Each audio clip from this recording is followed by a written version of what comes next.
நல்வாழ்த்துக்களை தெரிவித்துக் கொள்கிறேன்.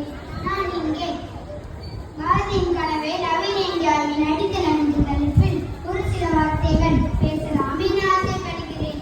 நெருப்பு விழுங்க பிறந்தவர் மத்தியில் நெருப்பை விழுங்கி பிறந்தவர் என்பார் அவருக்கு சொந்த கண்ணாட்டம் இன்னும் நமக்கு ஒளியூட்டுகிறது.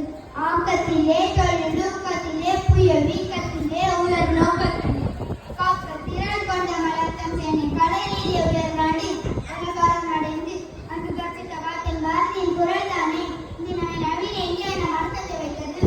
புதுமை பெண் பறிக்க வேண்டும், அவள் வானத்தில் வளம் வர வேண்டும் என்றார் பாரதி. அதுதானே வீட்டை தகர்த்தவன் பத்தினி என்ற பட்டம் வேண்டாம், பட்டம் படிப்பு போதும் என கடிதத்தை வைத்தது. அறிவை மேம்படுத்தியவனை உலகே ஆள முடியும் என்றார் பாரதி. அதுதானே digital India, start up India, skill India என நமது நாட்டை தொழில்நுட்ப ரீதியாக முன்னேற்கிறது.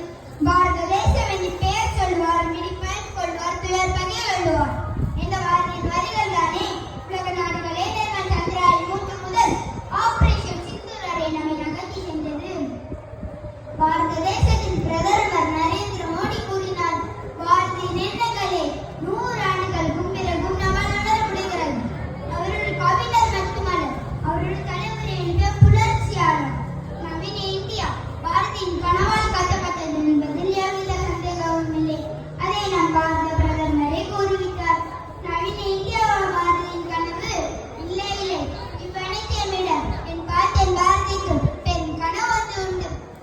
எப்பது வாழ்த்திடுவேனோ நம்மிலாவிற்கும் அந்த நிலைவதுவாகும்.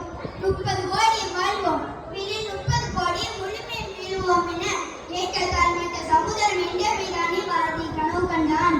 எல்லா மிளர்களும் உயர வேண்டும், அதுவே என் லட்சியம் என்று பாரதியின் கனவை நிறைவேற்றுகிறதுதான். இந்தியா முழுமையாக நவீனமயமாகும் என்பதில் எவ்வித சந்தேகமும் இல்லை. அன்பென்று 10 முரசே அத்தனை பேரும் நிகரம் இப்ப கல்யாவும் பெருகும் இங்கே அவரும் வந்து கொண்டார்.